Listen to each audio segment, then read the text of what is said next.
Sochiin soodaree akkamiin deebi'ee jalqabe? Qaamuma godinarraa aanarraa akkasitti danda'anii dhufanitti kabalamu kan taasifame qoreen dhaabatee.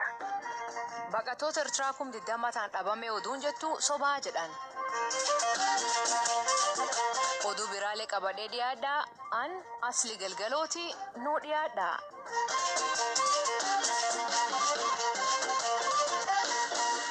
Dhaggeeffattootni oduutiin jalqabaan torbee lamaaf laganna nyaata harka jiran obbo Jawaar Faan laganna nyaataa kan dhaabuu fedhii akka hin qabne himan. Guyyaa irraa garee namoota siyaasaa jajjaboo fi namoota amantii of keessa qabu garman hidhaa qaalitii deemanii jarii kun akka nyaata fudhatan kadhatanii turan. Nam ganam kan isaan dubbisu deem keessa tokko Abbate Urgeessaa waan dubbataniif deebii isaanii akka naannootti him. Kan agarre Jawaar Mohaammed Baqqalaa Garbaatii fi Hamzaa Booranii ciisaniituma jiru. Bakka ciisanitti argine baay'ee miidhamanii jiru. Qaamni isaanii baay'ee miidhameera. Nyaata lagachuu sana uummanni Oromootis gaafii dhiyeessaa jira. Deeggartoota qabsoo bilisummaa Oromoo irraa darbu sana qabatanii akka isaan nyaata kana lagachuudhaaf nyaata fudhachuu akka jalqaban godhuuf yaalii kanaaf dhaqame. Amma ammaatti gumaachi gootan guddaadha. Qabsoo keessatti ammallee nyaata lagachuun guyyaa 13ffaa dhageessaniirtu. Hanga ammaatti dhiibbaan qabsoo Oromootiif jecha isin irratti murteessitanii godhaa jirtan kun waan guddaadha. Galata qabdu. Haa ta'uti immoo uummannis biyyis isin barbaada. Lubbuun jiraachuun keessan Oromoof bu'aa guddaadha yookaan bu'aa guddaadha. Kanaaf jireenya keessan irratti immoo isin qofa miti kan ajaju. Qabsaan nama uummataaf jiraatu malee kan dantaa ofii qofaaf jiraachuu miti. Kanaaf uummata qabsooftaniif kanaaf jecha kana dhaabatee nyaata fudhachuu jalqabaaf hin jiru. Deebiin isaanii maal? Deebiin isaanii kun waan qoosaa itti seennee miti turumas madaalleetti seenne. Naaf nuti gama keenyaan wareegama barbaachisu kamuu kaffaluudhaaf qophiidha. Wanti har'a Oromoo irra gahaa jiru waan hamaadha. Oromoonni mana hidhaatti dararamaa jiru. Oromoonni kumaatamaan mana hidhaatti guuramanii jiru. Asuma Qaallittii bakka jirru kana qofa hidhamaan siyaasaa Oromoo nama 5,000 ta'a. Isaan kun kan ijji badee kan qaamni isaanii hir'ate hedduudha. Nuti qabsoofnee yeroo 5,000 wareegne qabsoon jijjiiramni nuti finne har'a deebi'ee Oromoo galaafataa jira. Ammoo warri yeroo sana ta'anii baacaa turan, ta'anii sirnichaaf harka rukutaa turan, har'a qabsoo keenya dhuunfatanii keenya irratti aanota keenya keessa naanna'anii waajjira banatanii filannoodhaaf dhiichisaa jiru. Wayita kanatti immoo jaarmiyaaleen Oromoo ABO KFO'n waajjirri isaanii cufamee hogganoonni isaanii akka kanatti hidhamee hirmaannaa siyaasaa keessaa dhiibamanii jiru. Kana caalaa salphanii jiru. Isinumtuu maal jettanii kana nu gaafatu? Kanaaf nuti kabajaan akka duunu nu hayyamaa, nuti of ajjeesuuf miti. Ajjeesuu otoo barbaannee wadaroo mormatti godhachuu dandeenya ture. Garuu qabsootti jirra. Qabsoon karaa nagaa immoo keessaa tokko kana. Kanaaf hanga lubbuun keenya jirutti waan kana ejjennee ilaalurra duunee seenaa bareedaa galmeessinee dhaloota dhufuufis akka fakkeenya taanutti darbuu barbaanna. Immoo sodaa dhaloota kanaaf haalchisuu hin barbaannu. Akkanaafuu gorsa keessanii fudhannee jechuu ka laganna nyaataa kan dhiisaniin. Fudhannee jennoo isaaniitiin akka itti fufan dhaamanii namoota gurguddatu achi ture, Boleen Jolataa faatu ture, Jaldaa Odiksaa faatu ture. Nuti akkuma irraa qabsoo kana fudhannee gahee keenya gumaachine dhaloonni itti aanus nurraa fudhatanii immoo gahee isaanii ni gumaachuu. Oromoon saba bal'aadha, goota hedduu qaba. Kanaaf abdiin keenya qabsoon jabaatee itti fufa kan jedhudha. Gaafii isaanii tan qaamitti gaafatamuutti dabarsitamoo furmaati maal? Wanti isaan jedhan hundumtuu waan dhibdee Oromoo keessa amma jirudha, dhugaadha. Nutis waan akkuma keessa jirrudha waan isaan ibsani. Haa ta'uti egaa lubbuun jiraattanii bara kanas dabarfannee borummoo uummata kana gara tokkotti qaama keessattan akka taatanidha kan barbaannudha malee mootummaa wajjin ari'ee dubbachuu dandeenye yookaan dhaamsa kana mootummaan akka furu mana irraa fudhachuu fi miti. Kanas godhuu hin dandeenye. Dhimma keenyas akkuma beekamu mataan keenya mootummaa wajjin wal dhabdeerra jira. Galatoomoo boobattee.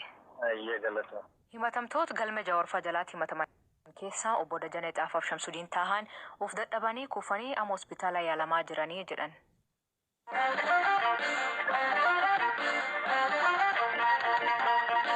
Oduun Esbuutin baqatoota Eertiraa 20 ta'an dhabamuu jedhu sobaa jedhu mootummaan Itoophiyaa.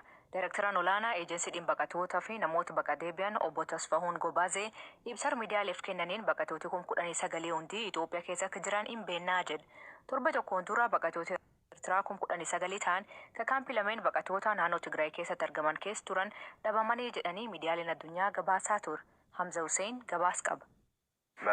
የኤርትራ ስደተኞችን በሚመለከት በአጠቃላይ ወደ 200 ሺህ የሚገመቱ የኤርትራ ስደተኞች አሉ። ኢትዮጵያ ኬስ በቀቶኒ ኤርትራ 200 ta'antu jiru. kanneen 50 ta'an kaampiiwwan lama naannoo Affaar keessatti argaman keessa jiru. lolli naannoo Tigraay osoo hin eegalamin dura naannocha keessa baqattoonni Eritiriyaa 92 ta'antu turan. kanneen keessaayis baqattoonni 49 ta'an kaampiiwwan baqattootaa naannicha keessa jiran 4 keessa jiraachaa kan turan yommuu ta'u, kanneen hafan ammoo magaalota naannichaa garaagaraa keessa jiraatu. kaampiiwwan arfan Addi Harush, Maay'ayinii, Hisaas fi Shimalibbaa kan jedhaman yommuu ta'u, wayita rakkoon naannoo Tigraay uumamutti baqattoota kaampiiwwan afran keessa jiraniif deeggarsa gochuun rakkisaa waan tureef adda citeera. hojiin seera kabachiisuu baqattoota irratti xiyyeeffate ta'uu baatus sababoota garaagaraan deeggarsi taasifamuuf gufateera. keessattuu kaampiiwwan Hisaas fi Shimalibbaa iddoo opereeshiniin baay'een itti taasifamaa ture waan turaniif hojii hojjechuun hin danda'amne. hojjettoonni achi turan yeroo gabaabaa keessatti iddicha dhiisanii bahan. qaamoleen deeggarsa taasisanis humna namaa isaanii achii baasan. sababa kanaan tajaajilli hundi kaampiiwwan afran keessatti ni dhaabbate. baqattoonni Eertiraa kaampiiwwan kunneen keessa turanis rakkoo hamaaf saaxilaman. keessattuu baqattoonni Eertiraa 19,200 ta'an kaampiiwwan baqattootaa Hisaas fi Shimalibbaa keessa turan gara iddoowwan garaagaraatti faffaca'anii turan.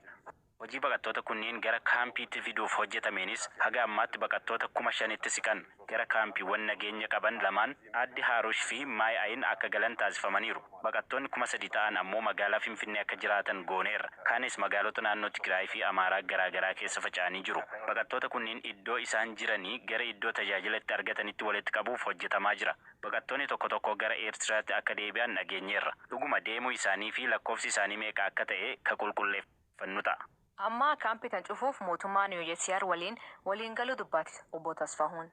ሁለቱ ስደተኞች ጣቢያ ጋር በተያያዘ ብዙ የሚወሩ ነገሮች አሉ። ህጻጽና ሽመልባው ማለት ካምፒiwwan lameen Hisaas fi Shimalibbaan wal qabatee waan hedduutu odeeffama.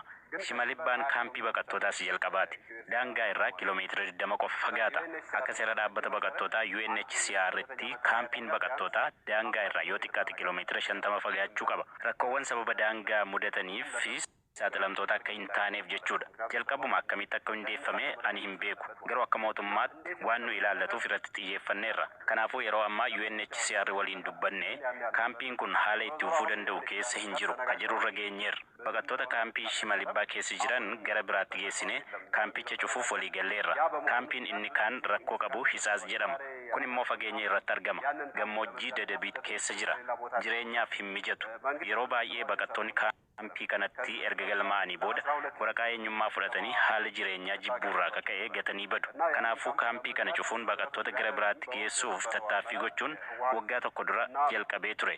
garuu yeroo sanaa aangoo harkaa qabu TPLF fudhaa ta'eera. sababa weerara koronaa vaayirasiifis socho'uun hin danda'amne ture. kanaaf ture malee jalqabumayyuu kaampiin kun cufamuuf kan turedha. ቆመ። በሱ ምክንያት ነው ይሄ የሆነው እንጂ መጀመሪያውኑ ራሱ መዘጋት የነበረበትና ለመዝጋትም ብዙ ስራዎች የተሰሩበት ካምፕ ነው የነበረው።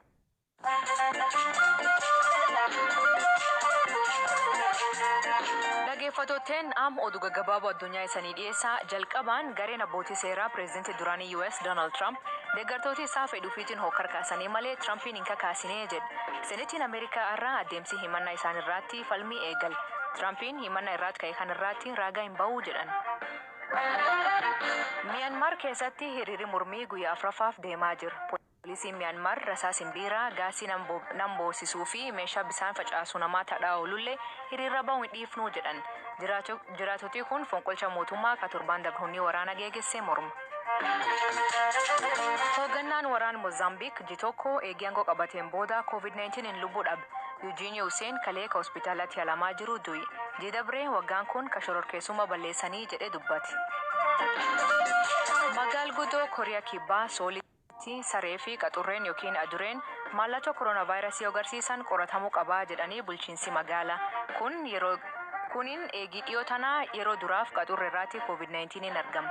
Bineensi manaa kun vaayirasichi irratti mul'ate manumaatti addaatti fo'amuu qabaa jedhan. Gamtaan Awurooppaa humni waraana Eertiraa kan naannoo Tigraay keessa jiru ba'uu qabaa jedhe. Mootummaan Itoophiyaa fi Eertiraa erga deebiin waraana Eertiraa Tigraay jiraachuu waakkate.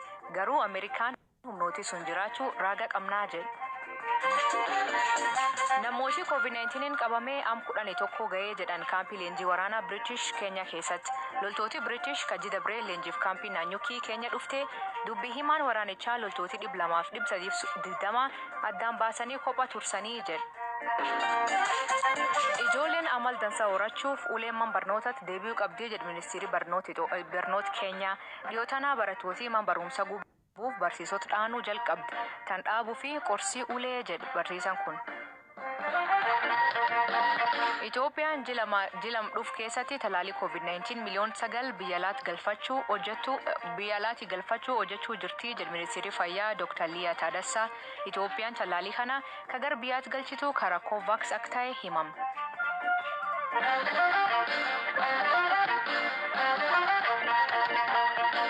Rizootiin Sodaree bardabree sabab galii mootummaa galchuu malee hin galchinee fi babalfannaan qonnaan bultoota buqqisee jedhanii cufama. Jalqabbar kanaa garuu dhimee itti cufamee adoo murtiin hin argamini rizootiin onkolees 16 irraa eegalee banamee hojiitti akka jalqabu murtaa'e. Hojii gaggeessaa olaanaa hoteelii rizoot Sodaree obbo Diigoo Leenjisoo akka rizootichitti banameen akkanaan BBC'tti. Yeroo cufame kanarraa hanga 7 hangi cufaa ta'ee ture tilmaaman miliyoona 50 ol kan dhabne ji'a 7 kana keessatti itti aansuudhaan ifa baname immoo kan baname biqiltuu bultii 16 booda achi booda qulqullina irra turre naannoo ji'a 9 keessa kan hojii jalqabne meeshota badan waan miidhaman hedduu jira bishaan lolaadhaan lagni ganna darbee lagni Awaash guutuudhaan qabeenya hedduu jalaa miidhe qabeenyota san miidhamirra ga'e deebisuudhaaf haaromsuudhaaf gara miliyoona 12,600 ol kan expensive isaa jechuudha.